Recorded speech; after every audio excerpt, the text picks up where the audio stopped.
दोस्तों, चाइना और भारत के बीच चल रहे विवाद के बारे में हम सब जानते हैं और इस विवाद का स्तर किस हद तक बढ़ गया है ये भी।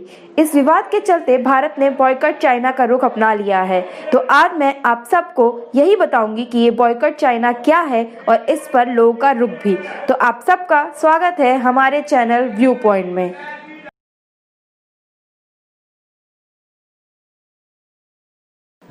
दोस्तों, चाइना के डोकलाम के बाद गलवान घाटी पर फैलाए गए विवाद दोनों देशों पर गाज बनकर गिर रहे हैं। गलवान घाटी पर सीमा विवाद पर भारत के 20 सैनिक और चाइना के 43 सैनिक शहादत को स्वीकार करते हुए मृत्यु को गले लगा गए।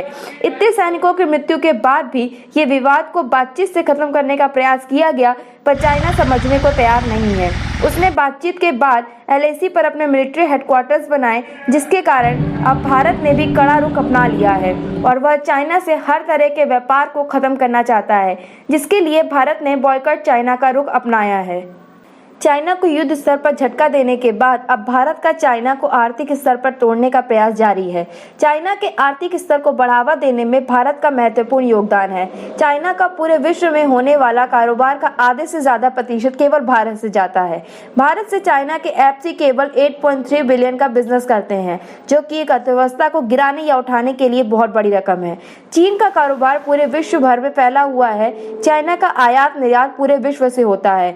अगर इसे केवल भारत से देखें तो चाइना और भारत के बीच का कुल कारोबार 6.09 लाख करोड़ का होता है, जो बहुत बड़ी रकम है। और इसमें चीन को भारत से होने वाली कमाई 4.92 लाख करोड़ की और भारत का चाइना से होने वाली कमाई 1.17 लाख करोड़ की होती है। इसे देखकर ही भारत और चीन के बीच के आयात निर्यात का अंतर देखा जा सकता है, जिसका इस्तेमाल चाइना दूसरे देशों को खरीदने के लिए करता है, फिर चाहे वो श्रीलंका हो या कोई और। चाइना के ऐप्स में टिकटॉक एक ऐसा ऐप था जिसका पूरे विश्व भर से होने वाली कमाई का 25 से 30% केवल भारत से जाता था।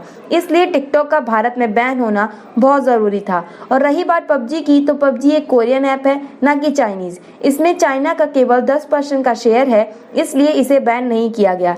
धीरे धीरे करके सरकार भारत से चाइना की बाकी चीज़ों का भी लेन देन बंद करने के प्रयास में लगी है, पर उसके लिए समय चाहिए। बिना किसी तैयारी के चाइना की बड़ी कंपनियां जो भारत में अपने पैर पसार चुकी हैं, उन्हें एक रात में बंद नहीं किया जा सकता।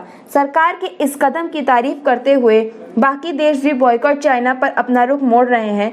तो मेरी आप सब से यही गुजारिश है कि चाहे सीमा पर तैनात जवानों की तरह चाइना से लड़ नहीं सकते, पर उसके प्रति बॉयकॉट चाइना का रुख अपनाकर देश का साथ जरूर दे सकते हैं। ऐसे ही नए वीडियोस को देखने के लिए मेरे चैनल को लाइक, शेयर और सब्सक्राइब करना ना भूलें। धन्यवाद।